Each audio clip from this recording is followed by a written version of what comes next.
Romains chapitre 1, verset 16 au verset 18. Bien aimé, je veux te dire que dans les différents épîtres qui ont été écrits par Paul, d'une manière générale, Paul s'est associé à d'autres personnes pour écrire. Mais il y a deux épîtres qui sont vraiment liés à la personne de Paul lui-même.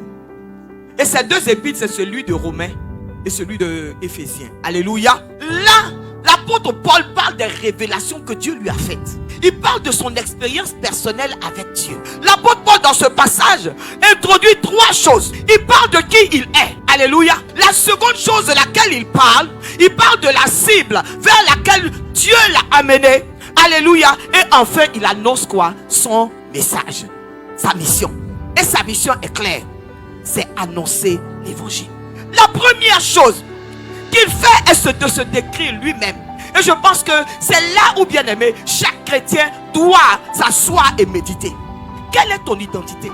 Parce que tu sais, c'est en fonction de ton identité, bien aimé, que tu vas découvrir, bien aimé, ton positionnement réel. Parce que tant que tu n'as pas ton identité, tant que tu ne sais pas qui tu es, bien aimé, tu as un positionnement approximatif. Alléluia. L'apôtre Paul répond clairement ici. Il dit, lui, il est apôtre de Jésus-Christ. Il est esclave de Jésus-Christ. Il dit cela en dépit des grandes révélations qu'il avait, des grands miracles qui se faisaient par ses mains. Il se décrit lui-même comme un serviteur, comme un esclave du Christ, le mis à part pour l'évangile. Et de ce fait, bien aimé, il précise sa fonction unique.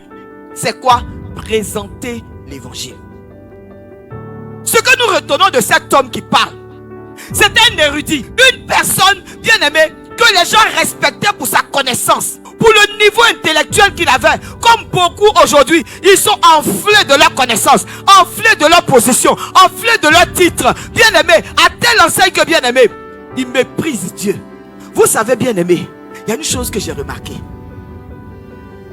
J'ai compris pourquoi l'évangile nous fait comprendre qu'il y a certaines contrées dans lesquelles c'était difficile que l'évangile de Jésus-Christ entre. Pourquoi? Parce que des gens ont connu Christ selon la chair.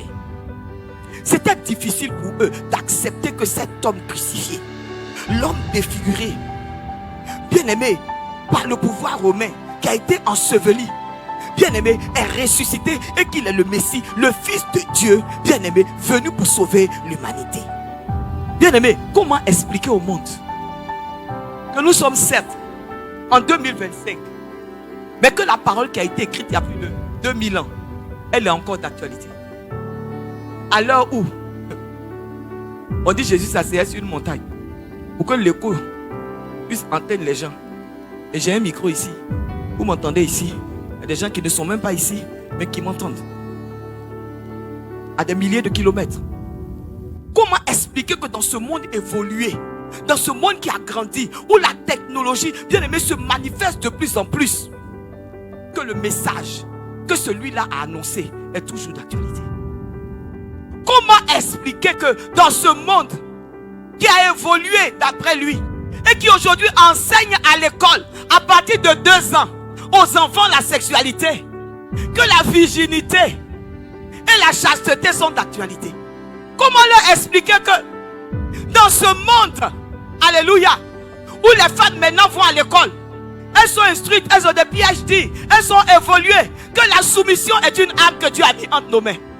Comment expliquer que aujourd'hui où les enfants réussissent vite à l'école, ils sont peut-être même plus instruits que leurs parents, qu'être soumis et respecter son père et sa mère, c'est quelque chose de correct? Parce que c'est l'évangile, c'est la parole de Dieu. Comment expliquer cela, bien-aimé?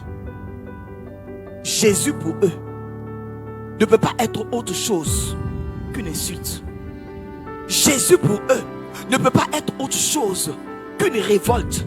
C'est pourquoi tu peux comprendre que quelqu'un qui simplement a sa Bible dans la rue et qui est en train d'annoncer l'évangile, tu peux comprendre que quelqu'un se lève pour aller le frapper simplement parce qu'il s'est tourné vers lui et qu'il lui a dit simplement Jésus t'aime.